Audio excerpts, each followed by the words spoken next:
Fruits जो कि healthy होते हैं लेकिन वो वेट गेन कॉज कर सकते हैं। Number 1, fruit juices. Fruit juices के अंदर फाइबर कंटेंट बहुत कम होता है और इसका शुगर कंटेंट ज्यादा होता है। इसके बरक्स अगर आप फ्रूट्स लेंगे उनकी रॉ फॉर्म में तो आपको फाइबर भी मिलेगा और उनके अंदर शुगर कंटेंट भी बहुत कम होगा। नंबर 2, ट्रेल मिक्स नट्स और सीड्स, जो कि बहुत लोगों को लगता है बहुत हेल्दी स्नैक है। इनमें बहुत से प्रिजर्वेटिव्स होते हैं।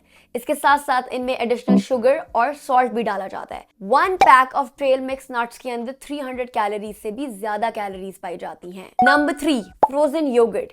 फ्रोजन योगर्ट के अंदर कैलोरीज रूम टेम्परेचर की योगर्ट से ज्यादा होती हैं और ये ब्लोटिंग और गैस के इश्यूज भी कॉज कर सकती है। Number 4, fancy salads. जिन सैलड्स के अंदर बहुत ज्यादा फैंसी ड्रेसिंग्स होती हैं उनके अंदर कैलोरीज ज्यादा होती हैं और वो एक अनहेल्दी प्लेटर बन जाते हैं। Number 5, plant based dairy products. बहुत से लोगों को गलत फहमी है कि अगर वो प्लांट बेस्ड डेयरी प्रोडक्ट इस्तेमाल करेंगे तो उनको उससे बहुत ज्यादा फायदा होगा और डेयरी प्रोडक्ट्स के जो फैट्स हैं वो उसको अवॉइड कर रहे हैं।